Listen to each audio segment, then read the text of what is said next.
2 from 2 for you guys. Would you see this weekend as your biggest challenge yet?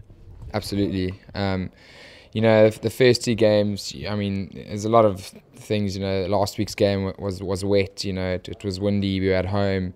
The first game, there's a lot of excitement and all that stuff. Also playing away brings a different element. But this is the proper test. I mean, it's a North versus South derby. It's the Bulls away. So, yeah. Also, their performances in the first 2 games, they put on a marker in the tournament, and it really, we've put a big amount of pressure on ourselves to go up there and really just measure ourselves and see where we are. And now, obviously, sort of new coaching structures here. How much of your game has changed as a union? And does the same apply for the Bulls? Our game, I think we've adapted in that we're playing to our strengths. I think there's a coaching model and a philosophy that really allows us to express ourselves on the field.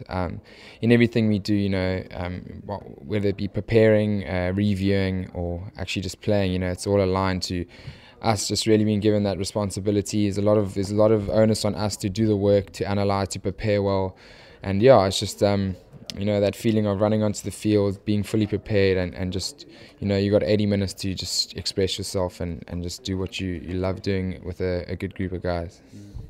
Now, in the change room, how much sort of chatter is going on regarding the Springboks and the World Cup and potential call-ups? I mean, I guess, can take an objective point on that matter. Probably nothing, to be honest. We don't really talk about that stuff. I don't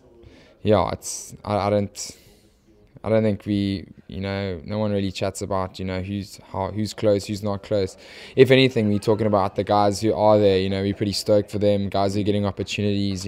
Guys like Vince who got a couple run-ons. That's the chit-chat sort of that's been going on. Just lending support to them and just being good oaks. We don't really. There's no bickering or anything about who might get the nod or anything like that. Yeah. But obviously, having a Currie Cup campaign in a World Cup year, does that change the sort of dynamic in the change room at all? I don't know. Someone asked me the other day, do they think it'll be a bit more diluted? And I think no. I think in a normal sort of what it would be like Tri-Nations now.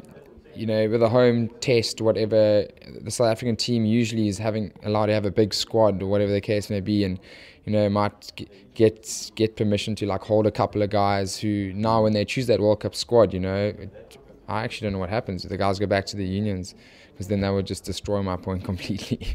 But the guys at this stage, a lot of them are probably playing for a Springbok if they've missed out. At this stage also, they haven't announced that final squad, so you could say it's a bit diluted, but I don't know who's coming back, who's not. Maybe there's less incentive because there's no end-of-year tour, but I think for us, Currie Cup's massive, and we want to win it. We got big goals, and we set some ambitious targets for ourselves, and no matter who's playing or not, or with the World Cup on, if there's no end-of-year tour, I think it doesn't make a difference, to win a trophy at Newlands, the sellout is something you won't forget.